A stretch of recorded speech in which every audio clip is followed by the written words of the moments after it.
Chapter 8. Lady Beauty. The following is quoted verbatim from an English novel entitled Lady Beauty, or Charming to Her Latest Day. As it bears upon this subject, and many may not have read the book, I copy some parts. You will find that your own enjoyment is heightened by the consciousness of power to please others. Let this ever be in your mind. I am a creature formed to give pleasure. Be courteous, be gentle, be refined, be sweet in all your dealings. Never lose your temper. It ruins the face, and it always leaves a disagreeable impression which nothing rubs out.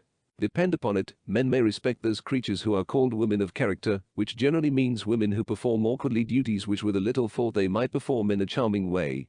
Men may respect them, but when they want enjoyment they turn to women who study the art of pleasing. Now, what I want to teach you is to be solid and pleasing too.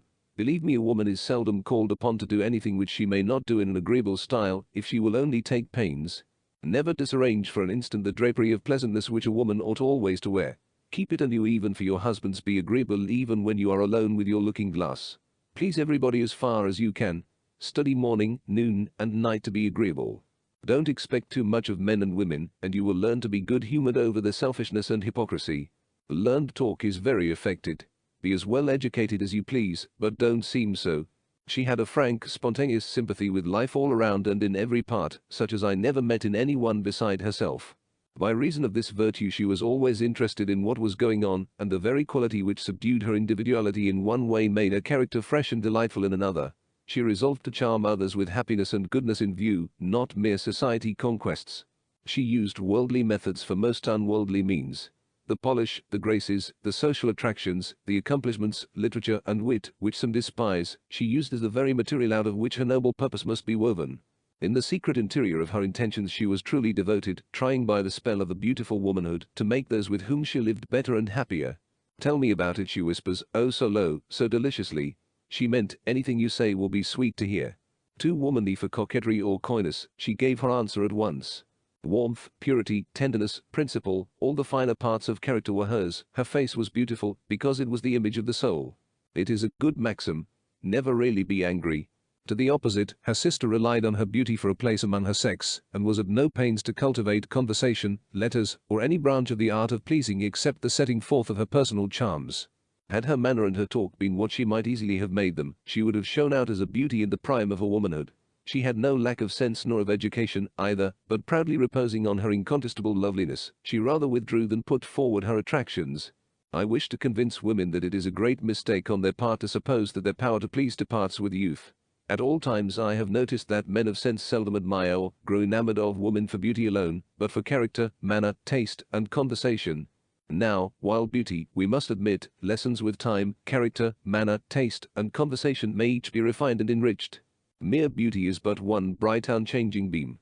It will even grow wearisome, but wit, sense, courtesy, and humanity are forever casting forth new and unexpected rays, and enlivening intercourse with agreeable surprises. She was the best dresser I ever knew. Her appearance pleased numbers of people before they saw her face. She managed through all the changes of fashion to respect herself and her own figure and face. In the fashion she would always be, but still she would modulate it so as to be the queen and not the slave. Her manners in society were captivating. With what graceful attention she heard what you had to say. How modestly she gave her own opinion she tried to please. She knew that a woman ought to be an object of admiration and affection, and she ruled her whole life with a view to this fact. Her religion gave a richness, a sweetness, a seriousness to all her charms. You will laugh when I tell you that Lady Beauty at the age of 53 had a new lover.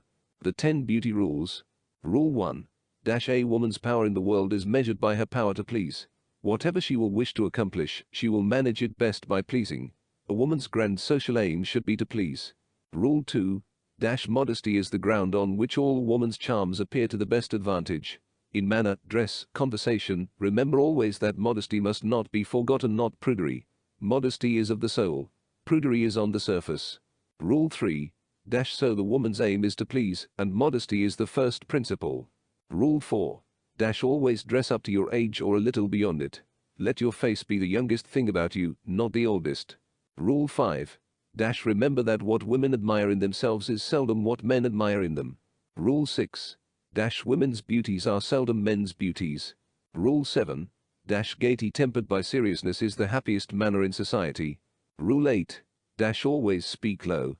Rule 9. A plain woman can never be pretty. She can always be fascinating if she takes pains. I remember well a man who was a great admirer of our sex telling me that one of the most fascinating women he ever knew was not only not pretty, but as to her face decidedly plain.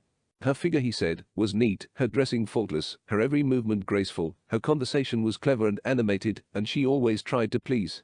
She was one of the most acceptable women in society I ever knew. She married brilliantly. Rule 10. Every year a woman lives, the more pains she must take with her dress. Rule 11. In all things, let a woman ask what will please a man of sense before she asks what will please the men of fashion. You see, if a woman lives for the commendation of men of fashion, she will, if pretty, piquant, or what not, have a reign of 10 years. But if she remembers that she has charms of mind and character and taste, as well as charms of figure and complexion, the men of sense will follow her for a half-century, and in the long run the men of fashion will be led by the men of sense. I have often asked myself, what is the secret of her character? And I have always come to the same conclusion.